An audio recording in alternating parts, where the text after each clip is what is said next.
எல்லோருக்கும் வணக்கம். இன்றைக்கு நம்ம எனர்ஜெட்டிக் வேர்ல்டு யூடியூப் சேனல்ல நம்முடைய கர்ம வினைகள் அழிந்து ஆரோக்கியம், மன நிம்மதி, செல்வ வளத்தை பெற மகாலயபட்ச வழிபாட்டு முறையை பற்றி தெரிஞ்சுக்கலாம். நம்ம எனர்ஜெட்டிக் வேர்ல்டு யூடியூப் சேனல்ல வர பதிவுகள் உங்களுக்கு பிடிச்சிருந்தா லைக் பண்ணுங்க, ஃபேமிலி அண்ட் ஃப்ரெண்ட்ஸோட ஷேர் பண்ணுங்க. மறக்காம நம்ம எனர்ஜெட்டிக் வேர்ல்டு யூடியூப் சேனலை சப்ஸ்கிரைப் பண்ணுங்க. பக்கத்துல இருக்க பெல் சிம்பல் கிளிக் பண்ணிட்டு அதுல ஆளுங்கிற நோட்டிபிகேஷனையும் டச் பண்ணுங்க. அப்பதான் நான் அப்லோட் பண்ற வீடியோஸ் எல்லாம் உடனுக்குடனே உங்களுக்கு கிடைக்கும். வாங்க இப்போ வீடியோக்குள்ள போகலாம். புரட்டாசி அமாவாசைக்கு முன் 14 நாட்களாக விரதம் இருந்து அமாவாசை அன்று நம்முடைய மூதாதையருக்கு தரும் தர்ப்பணம் நம்முடைய குலத்தோன்றல்களுக்கும் எதிர்வரும் சந்ததிகளுக்கும் செல்வ செழிப்பையும் நல்ல பண்புகளையும் தரக்கூடியது. மகாலயபட்ச காலத்தில் நம்முடைய பித்ருக்கள், அதாவது மூதாதையர்கள், தங்க ரதத்தில் சூரியனின் ஒளி கதிர்களின் வழியாக பித்ரு தேவதைகளின் அனுமதியோடு பூலோகத்தில் உள்ள அவரவருடைய சந்ததிகளை காண வராங்கன்னு சொல்றாங்க. இப்படி அவர்கள் வரும் இந்த காலம் மகாலயபட்ச காலமாக போற்றப்படுது. மகா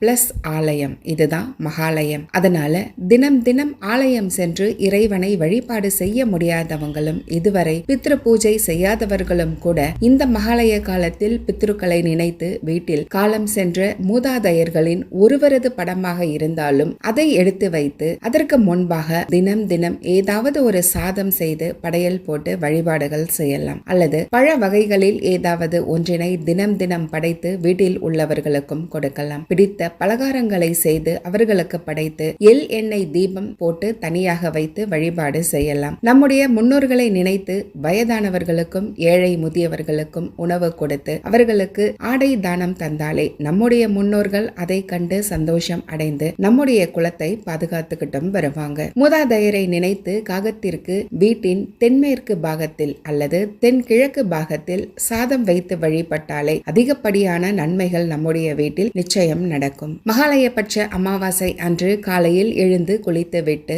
ஆற்றங்கரை, குளக்கரை, கடல் கரைகளில் அல்லது வீட்டின் வடகிழக்கு கிணற்றின் அருகில் மூதாதையர்களுக்கு தர்ப்பணம் கொடுத்து வழிபட்டா என்றோ ஒரு பாட்டன் மூலம் இன்று வரை நம் குலம் என்ற நிலையில் இருந்து வந்த நாம் இனிவரும் காலங்களில் நாம் பாட்டன்களாகவே இருக்கும் நிலையும் சந்ததியர்களின் வளர்ச்சியும் நிச்சயம் கிடைக்கும். கடவுளுக்கு நாம் செய்யும் பூஜையில் 10,000ல் ஒரு பங்கினை தான் நாம நம்முடைய முன்னோர்களுக்கு செய்யறோம். கடவுளையே நமக்கு அடையாளம் காட்டிய அந்த அன்பு ஜீவராசிகள் நாம் செய்யும் பூஜையில் சந்தோஷம் அடைந்து நம்மை வாழ்த்துவதில் தெய்வத்திற்கு நிகரான வரம் தருபவர்களாக மாறுறாங்க. நாம் கடவுளிடம் செலுத்தும் அன்பை போல நம்முடைய முன்னோர்களிடமும் செலுத்தினாலே கைமேல் பலன் உடனடியாக கிடைக்கும். நம்முடைய முன்னோர்கள் தெய்வத்திற்கு சமமானவங்க. பூமியில் வாழ்ந்து மடியும் நம்முடைய முன்னோர்களின் பூத உடல் தான் மறையுது. ஆனா ஆன்மாவானது தன்னுடைய சூட்சும உருவில் இருந்து அருளாசி வழங்கி தன்னுடைய குலத்தை பாதுகாத்துக்கிட்டும் வருது. அதனாலதான் பித்ரு பூஜை நம்முடைய முன்னோர்களால் மிகவும் சிறப்பாக செய்யப்பட்டும் வந்திருக்கு. நாமும் நம்முடைய முன்னோர்களை நினைத்து பித்ரு பூஜையை செய்வதன் மூலமாகவே முன்னோர்களின் ஆசியோடு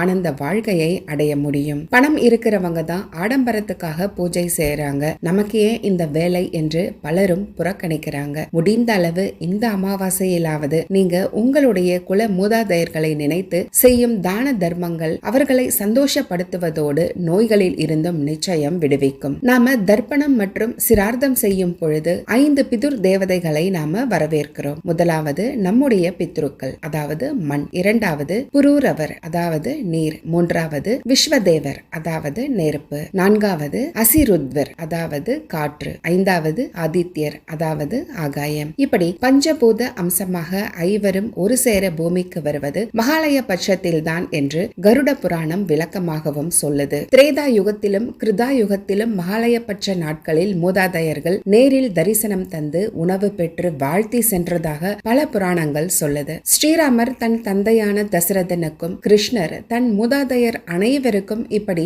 தர்ப்பணம் செய்ததாக நம்முடைய இதிகாசங்கள் சொல்லுது. ஆனா இந்த காலத்திலோ சூரியனின் ஒளியை விட அதிக பிரகாசமாக உலாவரும் அவர்களை நம்முடைய கண்களால் காண இயலாத நிலையில் நம்முடைய வாழ்வியல் தன்மை அமைஞ்சிருக்கிறதுனால மானசீகமாக பூஜை செய்து நாம் தரும் திதி நம்முடைய முன்னோர்களை மகிழ்விக்குது என்பதுதான் உண்மை. இந்த அமாவாசையில் பால், தயிர், நெய், தேன், பழ வகைகளை நிவேதனமாக வைக்கலாம். பலகாரம், சாத வகைகளையும் வைத்து படையல் போடலாம். வசதி குறைஞ்சவங்க மூதாதையரை மனதில் நினைத்து அகத்திக்கீரையை பசுமாட்டிற்கு உணவாக தந்தாலுமே போதுமானது. முதியவர்கள் இருவருக்காவது உணவும் ஆதரவற்றவர்களுக்கு ஆடையும் வயிறார உணவும் கொடுங்க. வருங்காலத்தில் நீங்களும் நிச்சயம் நிச்சயம் வெற்றியாளர்கள் தான். காசி, கயா, பத்ரிநாத், திருக்கயிலை, மானசரோவர், சென்னை மத்திய கைலாசம், திருக்கழுக்குன்றம், திருக்கோவரணம் போன்ற இடங்கள் திதி தர ஏற்ற இடங்கள். நம்முடைய தமிழ்நாட்டில் ராமேஸ்வரம், பவானி, கூடுதுறை, ஸ்ரீரங்கம் அம்மா மண்டபம், பாபநாசம், கும்பகோணம் அருகிலுள்ள செதலபதி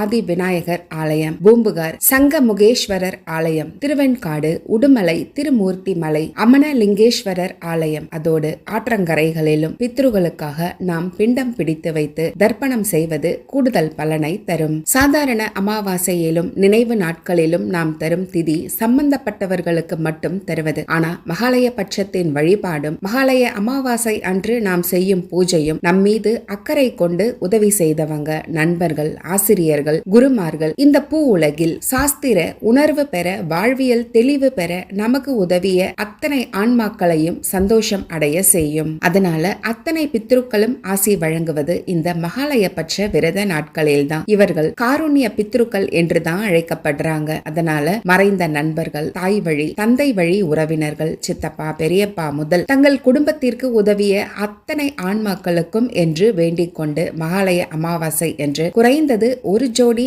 ஆண் பெண் முதியவர்களுக்கும் ஊனமுற்றவர்களுக்கும் நீங்க ஆடை தானம் செய்து உணவு கொடுத்து செலவுக்கு கொஞ்சம் பணமும் கொடுத்து உதவியும் செய்யுங்க. உங்களுடைய வாழ்க்கையும் வம்சமும் நிச்சயம் சிறக்கும். நீண்ட நாட்களாக கடனாளியா இருந்தாலும் சரி, இந்த பூஜையால் தீராத கடன் நிச்சயம் தீரும். தீர்க்க முடியாத வியாதிகள் குறையும். நோய் நொடிகள் அகலும். நீண்ட ஆயுளும் நிறைந்த செல்வமும் மங்காத புகழும் கிடைக்கும். யார் விட்ட சாபமோ என்று அஞ்சிய வாழ்க்கை நிச்சயம் மாறும். உத்தியோகம் கிடைக்கும். உத்தியோக உயர்வுகளும் கிடைக்கும். தடையாக இருந்த திருமண வாழ்க்கை சுகமாக தொடரும். திருமண தடை நிச்சயம் அகலும். இல்லறம் இனிக்கும். குழந்தைகள் கல்வியில் சிறந்து விளங்குவாங்க. வெளிநாட்டு வேலை வாய்ப்புகள் தேடி வரும். குழந்தை பாக்கியம் கிடைக்கும். வியாபார அபிவிருத்தி உண்டாகும். குடும்ப சாபம் கண்டிப்பாக அகலும். செய்வினைகள் அண்டவே அண்டாது. கால்நடை பெருக்கம், விவசாய அபிவிருத்தியும் உண்டாகும். சீரான மழை கிடைக்கும். அரசு பதவி கிடைக்கும். அரசாங்க ஆதரவு கிடைக்கும். புகழ் பரவும். புன்னகை தங்கும். பொன்னகை அதிகரிக்கும். குடும்பம் ஒற்றுமையாக செயல்படும். சாதனை படைப்பீங்க.